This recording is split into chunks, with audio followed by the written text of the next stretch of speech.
Hello and welcome back to the Sideline Eye podcast. You're very welcome to our review show, and we're looking back at another big win for Armagh at the weekend. As always, this podcast is brought to you in association with McKeever Teamwear, proud suppliers of all Armagh GA merchandise. I'm delighted to once again be joined by Aaron Kiernan, and he's going to dissect the game yesterday and tell us all how Armagh got through it, how it was so easy in the end, and how Armagh were really brilliant on the day, Aaron. It was just such a pleasing performance in Clonus of all places. I suppose it was a throwback to the glory days. We were sort of saying that in the build-up, that it was great to get back in Clonus, but great to get back winning in Clonus.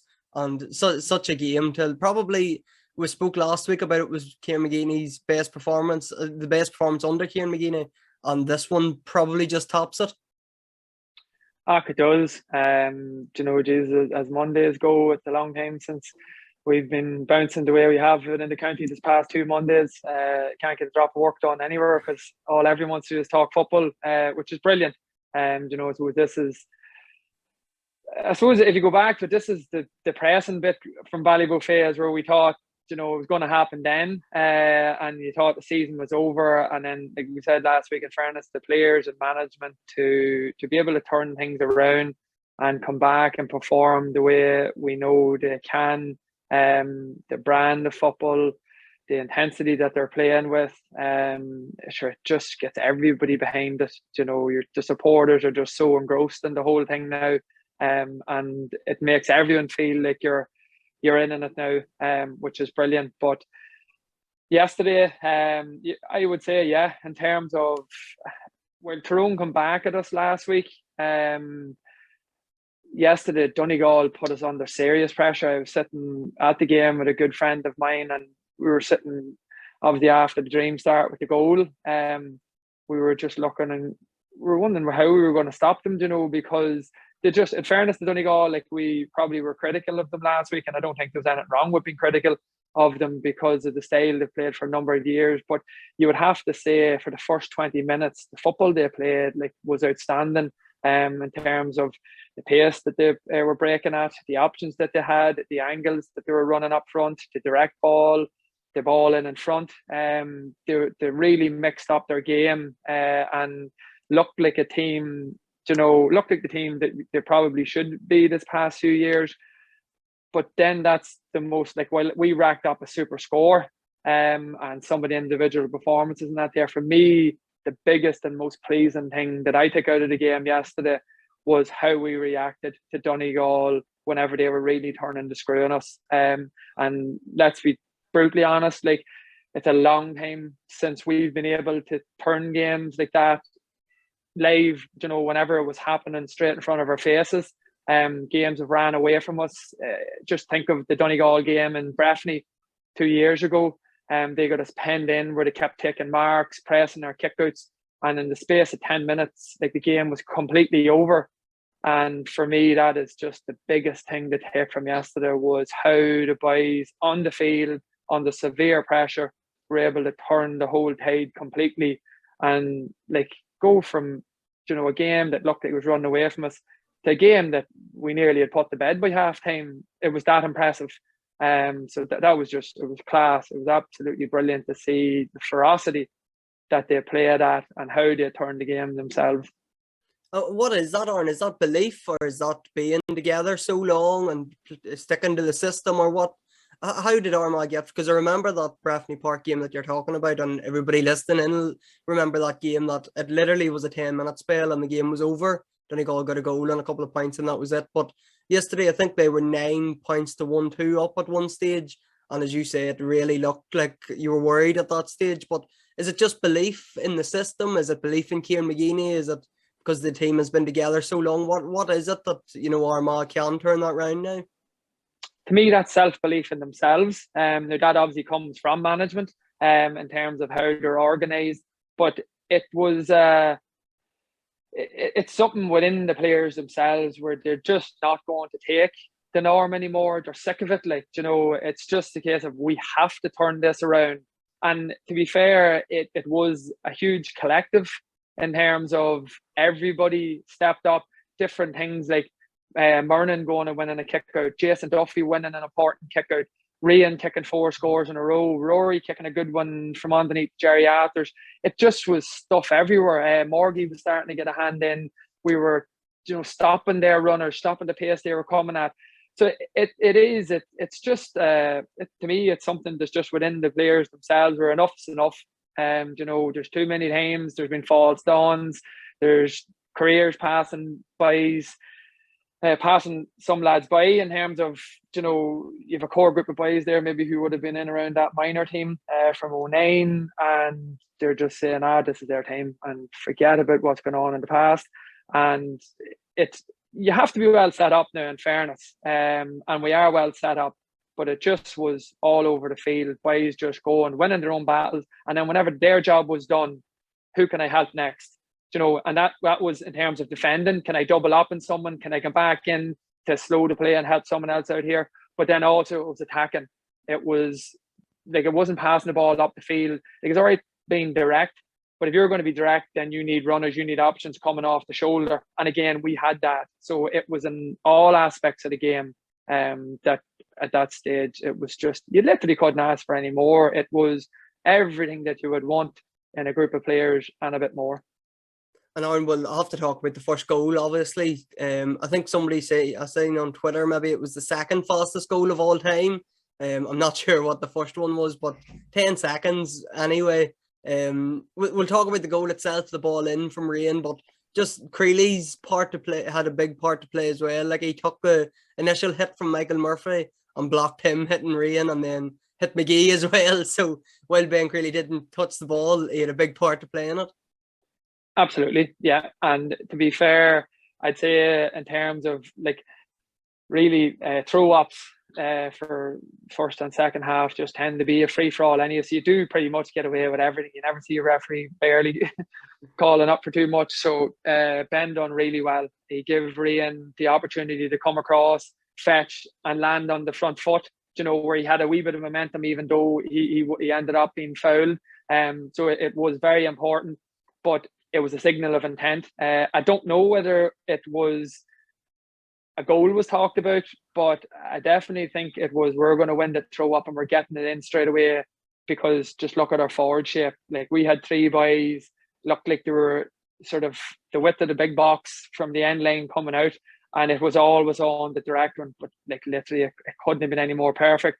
Obviously the quality of the ball in from Rian, but Rory's timing, judging the ball so well, landing already on the half turn, and his finish was just exquisite.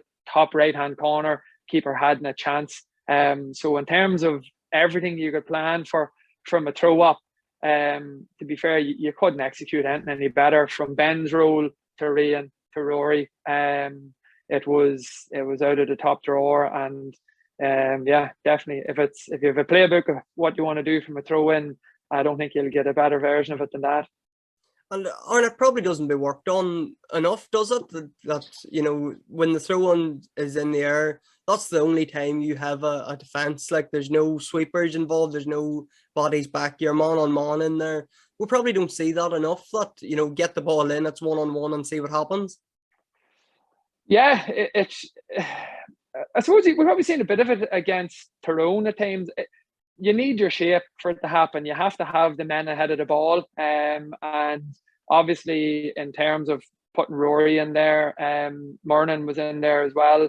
They are ball winners in terms of, they're well able to fetch. I know some people maybe might have taken a wee bit back by Rory, but a nab man yourself, he's really good at sort of hovering around the middle of the field for yourselves. In club football, he's well able to time his run into spaces and fetch over his head. So it was no surprise to see him in there and doing what he did. But we have the personnel to execute both, I suppose, aspects of a game nowadays in terms of your running or your kick passing. And it does take organisation and it takes structure in terms of having people in the right positions to deliver the ball and then obviously to receive it. And I think it's another aspect that we have really gone to town on this past 2 weeks, that teams are finding it very hard to, and will find it even harder in Croke Park to deal with, because while there's probably not much difference in the dimensions of Clonus to Croke Park just plays like a huge field. There just always seems to be more space to pass into. The goals always seem to be further away. 45 seems further away in Croke Park than it does anywhere else, but it's just how the stadium, how the pitch plays itself. So I think it'll suit our boys perfectly as well. And the self-belief that they will have gathered over this past 2 weekends, and the buzz that group will be feeling themselves, if we could just all stay away and leave them alone, will be massive.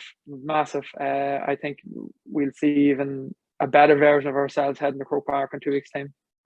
And then the second goal, Lauren, I suppose you could point to this as being the main difference between Armagh yesterday and Armagh of 2 months ago in Ballybuffet, where they sat off the kickouts, they let Donegal go short and run up the field.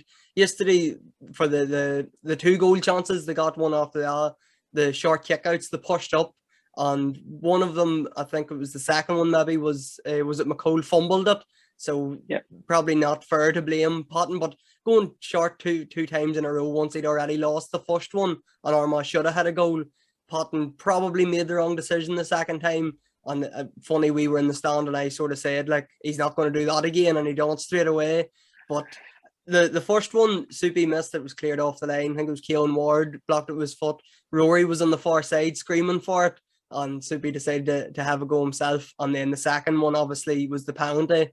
And Rian O'Neill was never, the form he was in yesterday, he was never going to miss, whether it had been a keeper or whoever was in nets. Yeah, again, a bit like the throw in, it was a signal of intent from our boys in terms of pressing them. And I think we've seen from the last couple of minutes against Derry in the Ulster final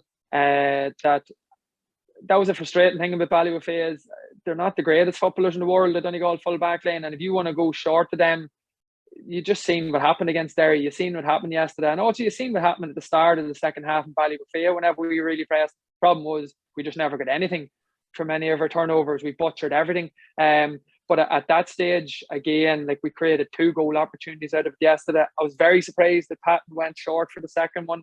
You see, given how jittery McFadden Ferry was with the first one. To be fair now, Patton gets the ball to his man. He's probably not in a great position because he's standing square. He can't see what's behind him, and he doesn't know whether he's going to go right or left. But they fumble it. It's a defensive error. He just should have had more about him, Patton, for the second time round, and just said, you know what, let's get 2 or 3 boys to overload one side, get the ball out as quickly as possible. But here, let them talk about that. That's their problem. In terms of what Armagh could do and what they dealt with, it was brilliant. They smelt blood at that stage. That was the absolute turning of the game. Like, if I'm correct, I think at that stage we ended up off the back of 2 bad kickouts. We ended up with a goal and 2 points. We got Rian's 45. We got the penalty, and then from the next kickout we got another point. And something as simple as just going after them and making them jittery, putting pressure on them. It turned the whole game completely in our favour. And from a game where they were absolutely in descendancy, just that signal of intent, that going after a team whenever we smelt blood was huge, and it just completely changed the complexion of the game. And obviously Patton picked up the black card, and there was a bit of debate, or I don't know, people maybe didn't understand. I certainly wasn't sure what the rule was, if the sub-keeper was allowed on straight away or what the story was, but it was strange from Donegal to take Patrick McBurdy off at that stage. I don't know, maybe he wasn't setting the world alight, but he's still well, you'd say their second most dangerous forward, just after Michael Murphy. So that was a strange call for Donegal to make. And after the game, none of the Donegal management or players spoke to the media, so nobody obviously got asked the questions. But it was just a strange decision at that stage for them to make. Yeah, there were some more inexperienced players, like Aaron Doherty potentially, that you could have pulled off that if you were going to make the change. To me, they obviously had nobody who was capable of doing anything, in terms of an outfield player that had the ability to could go in and kick the ball out off the ground, or the composure to maybe do something for 10 minutes. So they did need to make the change. If that's the case, like, in fairness, nobody knows better than Donegal management. If there's no one capable of doing it, the change had to be made. But you're right, I wouldn't have taken off McBurdy. I would have taken off someone with less experience. That it just, it looked like they got totally frazzled at that stage. Then McCreary obviously wasn't happy with being taken off. He showed that. And if he's showing that, then maybe that's getting into the mindsets of other people. How good were things in their camp, after the Ulster final? Like, they were bound to be hugely disappointed to let a game like that slip whenever they had it within their grasp with a couple of minutes to go. So I think, again, not only what we got off, the scores we got off it, then the black card, then what actually happened then was it gave us, obviously, Greg McCabe was able to stand free basically as a +1. It cut out the direct ball that they were able to put inside to McBrearty and Murphy. Murphy was then isolated by himself. He started to drift out the field. So literally in the space of those 10 minutes of the black card and the 5 minutes in the lead up to it, everything really changed on the game. But it all come off the back of us hunting them down and going after them. And up by 4 at half time. It didn't look like it midway through the first half. You were probably happy enough if you had been 2 or 3 points down. Donegal played with a bit of a breeze in the first half, but going 4 points up, that was 7 and 8 straight away. Just the start of the second half, it blew Donegal away, and Armagh never looked back really. I think they got maybe the first 3 points of the second half, and that gap then they were uncatchable then once they got 7 or 8 points up.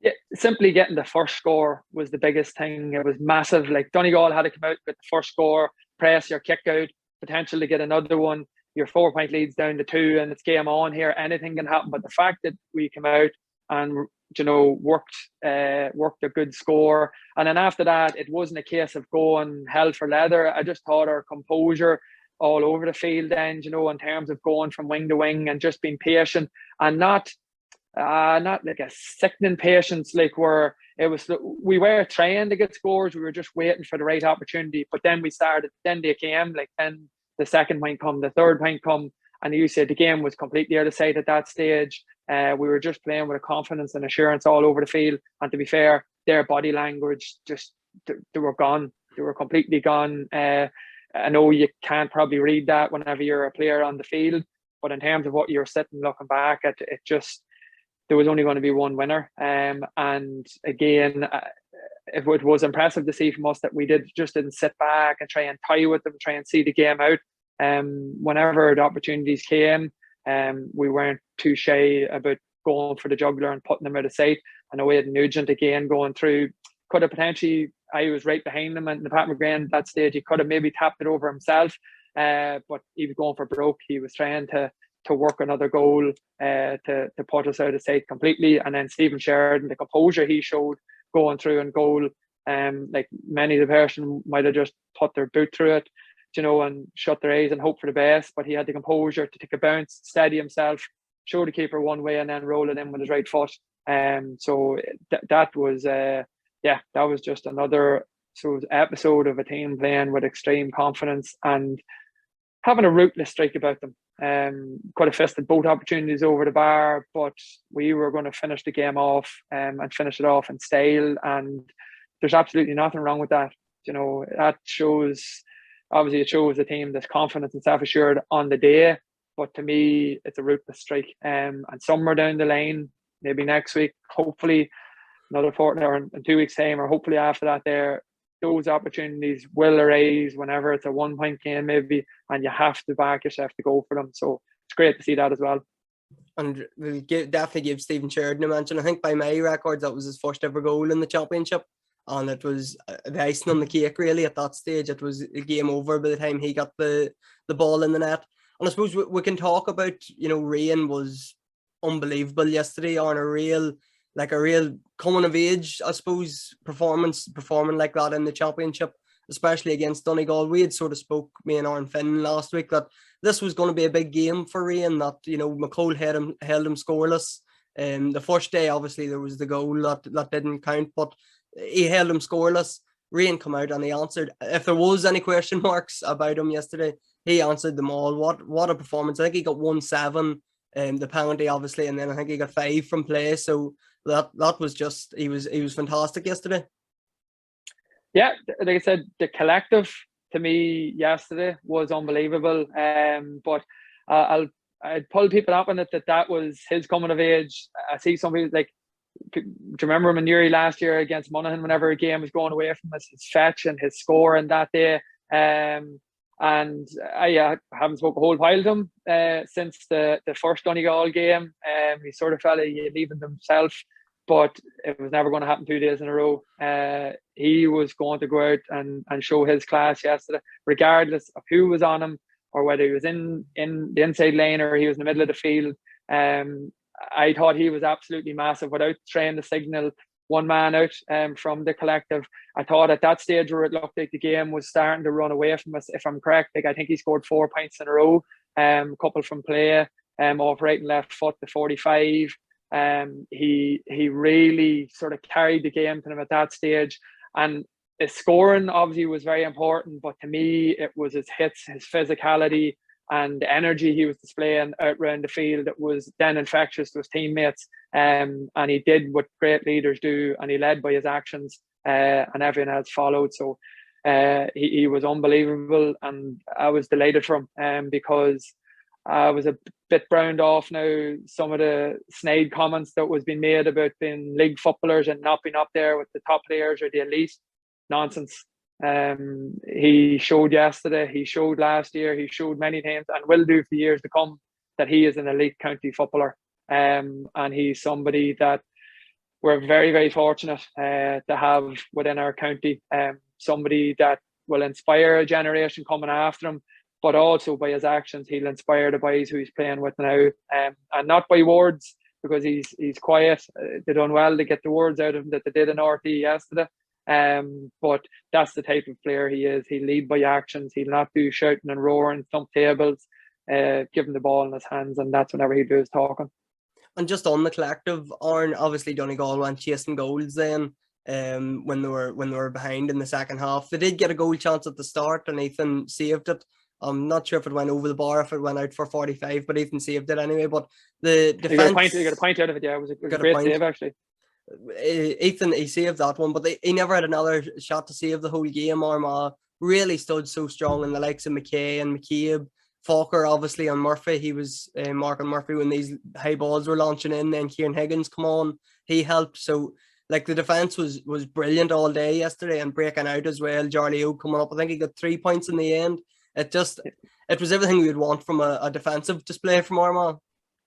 Yeah, it is, and it's, well, we talked before the Tyrone game about how our scores had dried up completely as the National League went on from what we did the first 2 weekends against Dublin and Tyrone. Like, it's no coincidence that we're totting up the scores on the scoreboard now, and we've just beat Tyrone and Donegal easy off the back of that. But all coming from the defence, you know, and our defence does, in fairness, it starts from 15 back, but I think our actual defence in terms of the 6 defenders and how they've performed this past 2 weekends has been top class. I think in terms of individual battles, they've all been brilliant, and over 2 games, I can't think of anyone who's got the better of any of our 6 defenders. But it's not, they're doing what they have to do individually, but the biggest improvement in them then is, whenever my job's done, who can I help? Or even if the ball's on one side of the field, can I drift off my man? Can I clog up a bit of space? Can I make the pitch look a bit smaller?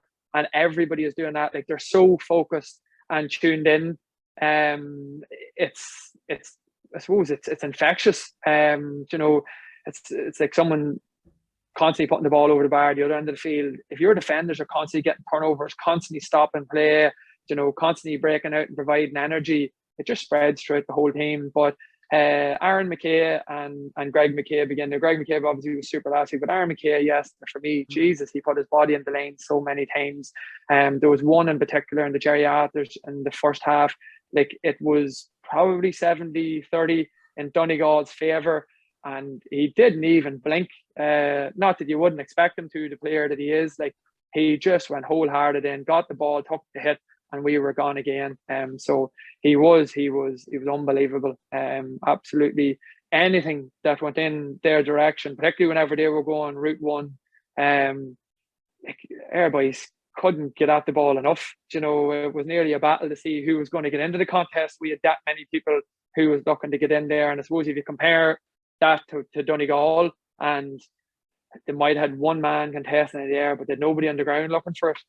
It was their boys who were coming in at pace, ready for anything, whether it was a hit or to pick up a break. And Aaron, it's obviously Croke Park next, and we know the draw at this stage. It's Galway in the All-Ireland quarter-final. And just before we come on there, it's confirmed it's going to be Sunday the 26th at 1:45 with Kerry and Mayo coming on after. A huge opportunity for Armagh, and obviously the way the draw is panned out, it's going to be Kerry and Dublin meeting in the semi-final, or Mayo or obviously Cork. You don't want to be ruling them out just yet, but it's a Kerry and Dublin semi-final. So on the other side, Armagh and Galway meet either Derry or Clare. So for the four counties, it's a huge opportunity to get to an All-Ireland semi-final here, and somewhere that all four counties haven't been in, over 2 decades. Yeah, we let the so-called big guns, we let them slug it out on the other side, and we'll go away quietly with our business. In terms of, I suppose, from ourselves as supporters, to me, it's as good a draw as we could have got.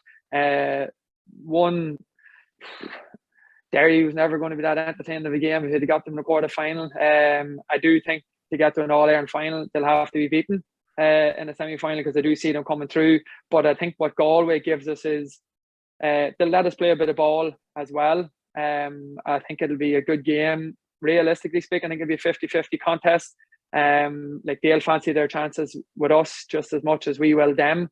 But I think it gives us an opportunity to play a football. But it's a game that if we go and perform the way we have this past 2 weeks, I absolutely see us getting across the line. And it would be another massive momentum booster to the team. Like, you'd be going in, just not that, I suppose you couldn't say we don't have it at the minute, given how well we're after accounting for throwing at Donegal, but your confidence would just be literally sky high heading into an All-Ireland semi-final if you're able to account for them. So I think in terms of how the boys have performed this past few weeks, you couldn't ask for any more. They need to, spend the next few days just basically recovering, and then we're starting to refocus. And I think, the excitement for them of getting another big day out, another opportunity, and the fact that it's now heading to Croke Park, for them, it probably makes this past 6 or 9 months hard work worthwhile.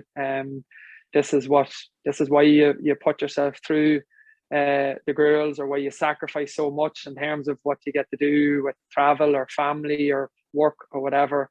They're prime time now. They're heading to the business end of the season, and like I said earlier, we'll all enjoy it. We'll lose the run of ourselves, but if we see any of the boys around, we'll just maybe try and keep a lid on it, try and keep our powder dry, and let them do what they have to do. And Lauren, it's been said before, and you've hinted at it there, that it probably come from after the league game against Dublin, that Croke Park suits this team. It suits Armagh's brand of football. It suits their players. So you would hope again that's going to be the narrative again heading into the Galway game, that Croke Park suits Armagh, and no matter what happens the rest of the season, all their games are going to be in Croke Park here for now on. So it probably does the wide open spaces, probably suits this Armagh team, and suits either their running game or their kicking game. They can mix it up brilliantly, and it suits their players. Absolutely. And I think that's what, like, while, say, in fairness to Galway, they have accounted for Mayo, who have shown for 10 plus years, that they're up there with your All-Ireland standard, your top 3 or 4 teams. But I think we offer something totally different than Mayo. Like, Galway went quite defensive against them and dropped their 2 wing half forwards back because they could. Well, number one, they had to, because Mayo were a running team, and they were never going to kick the ball over a retreating wing half forward from Galway coming back into the 5 and 7 positions. They can't really do that there against us, because I think what we've shown this past few weeks is, as those players are leaving maybe our halfback or a midfield area to try and get back, that ball can be going over their head and into our forwards before they get the opportunity to get back. So I think they'll have plenty of questions that they're going to have to get right within their own head in terms of how they're going to set up.